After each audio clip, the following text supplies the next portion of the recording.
मैं मेरी पार्टी पूरी तरीके से हम लोग छात्रों के साथ हैं।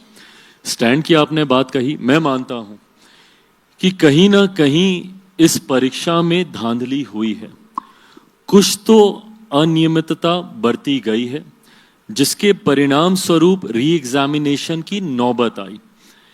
कंसर्न इस बात को लेकर और ज्यादा बढ़ जाता है कि जब आप एक ही परीक्षा को 2 बार कराते हैं और जब आप दूसरी बार कराते हैं तो सर्टेन सेक्शन ऑफ बच्चों के लिए आप कराते हैं, आप पूरे उसके लिए आप दोबारा नहीं कराते, आप एक समूह के लिए आप दोबारा कराते हैं।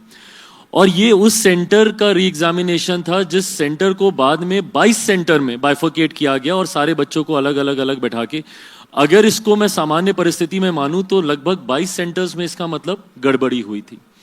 ऐसे में बीपीएससी की ये नैतिक जिम्मेदारी बनती है कि किसी भी बच्चे को कोई भी एडवांटेज ना मिले और सबके पास इक्वल प्लेइंग लेवल ग्राउंड हो, उसके लिए सारी परीक्षा दोबारा कराई जानी चाहिए थी। ये जिम्मेदारी बीपीएससी की बनती है। चिराग पासवान ने बिहार के बच्चों का सपोर्ट किया है, इसके लिए उनका स्वागत किया जाना चाहिए। मैं हमेशा कहता हूं, सुलझे हुए व्यक्ति हैं, सुलझे हुए नेता हैं, मेरे मित्र हैं, और अगेन थोड़ा देर से ही सही लेकिन उन्होंने बोला है तो बिल्कुल चिराग जी का स्वागत कर रहे हैं।